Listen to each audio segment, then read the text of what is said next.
اور جو قیام کرے چاہے کوئی بھی ہو، نبی نے کہا اس کا سر اس کے دھڑ سے کیا کر دیا جائے، جدا کر دیا جائے۔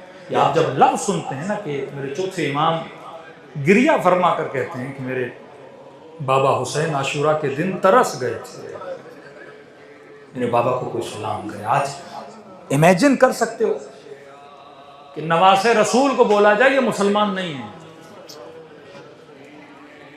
اسے سلام نہیں کرو، سلام مسلمانوں کو کیا جاتا ہے۔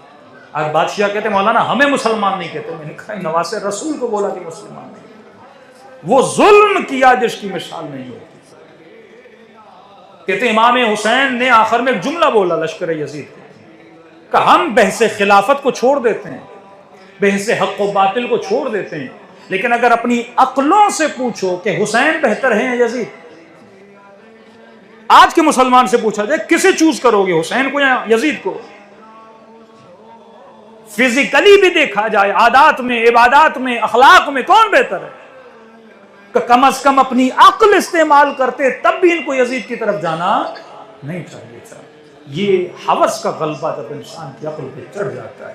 کہ امام حسین نے ابن سعد کو کہا کہ تجھے نہیں پتا میری طرف آؤ گے جنت دیکھا، حسین تو جنت کا خواب دکھا رہا ہے، یزید نے لکھ کے دیا ہے کہ رے کی حکومت ملے گی، کہ جنت بھی میٹھی ہے پر رے کی حکومت زیادہ میٹھی ہے۔ امام نے کہا بدبخت رے کی حکومت تو دور، تجھے رے کی زمین کے گندم کا دانہ بھی نصیب نہیں۔ آج دنیا ہر کو یاد کرتی ہے، آج دنیا مسلم ابن اسدہ کو یاد کرتی ہے، کیونکہ یہ وہ تھے جنہوں نے اپنی جانوں کا نذرانہ دیا آقا امام حسین کے لیے، کیونکہ ان کو پتا تھا کہ صحیح کیا ہے اور غلط کیا ہے۔